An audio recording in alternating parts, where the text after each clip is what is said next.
Day 2 of the festival dawned bright and clear, as you can see by this view from my room at the Travelodge. Didn't stay that way, but at least we got a sniff of it. Pearson and the lovely Vanessa, there they are, both indefatigable as ever.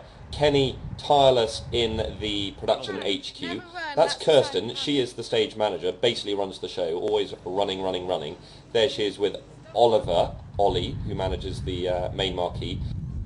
Thought I could come up with a gag based on the fact there's a large pallet of manure outside the production HQ, but I'm not sure that would be entirely fair. Early morning coffees in the sun, then straight into the action, a low-budget filmmaking seminar chaired by Maggie Ellis, featuring Jake West there waving his hands about.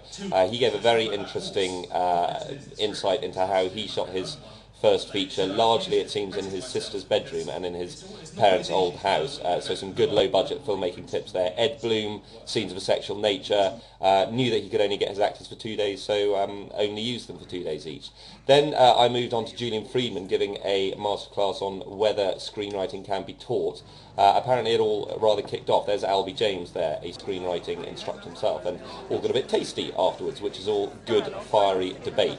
At lunch, there were a number of these script bite sessions, all our tutors and professionals giving their advice very generously and tirelessly. Julian had to relocate his How to Pitch session into the main marquee because it was so popular. He also is a very busy bee around the festival and talks a lot of sense, and a lot of people like to hear what he has to say. After lunch, one of my favourite sessions of the day, Ashley Farrow, co-creator and writer on Life on Mars. I didn't know the show at all, but he brought this particular episode to life and gave us a number of fascinating insights on the particular challenges of writing this series and our long-running series in general. Back to Julian. He is now tutoring the Fever Pitch finalists. We'll see more of them later. He gave them a full afternoon of pitching tips. I then slipped out to go and see Jürgen Wolf giving a time management seminar. Ironically, I was late for this one, but it's a perennial problem for writers. How do you knuckle down and manage your time most effectively? The Pareto principle, apparently you do 80% of your best work in 20% of the time.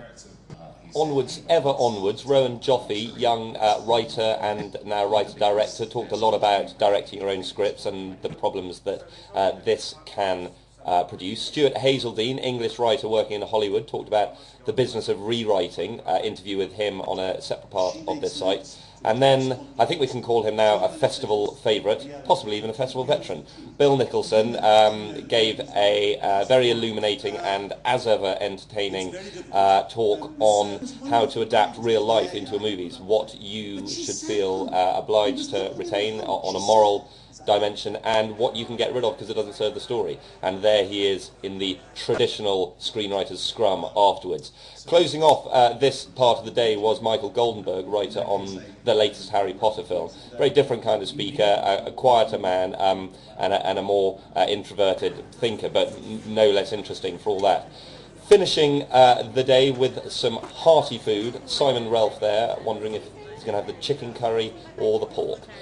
The day ended with the Fever Pitch pitching sessions. Look out for a separate vlog on that, as well as more interviews.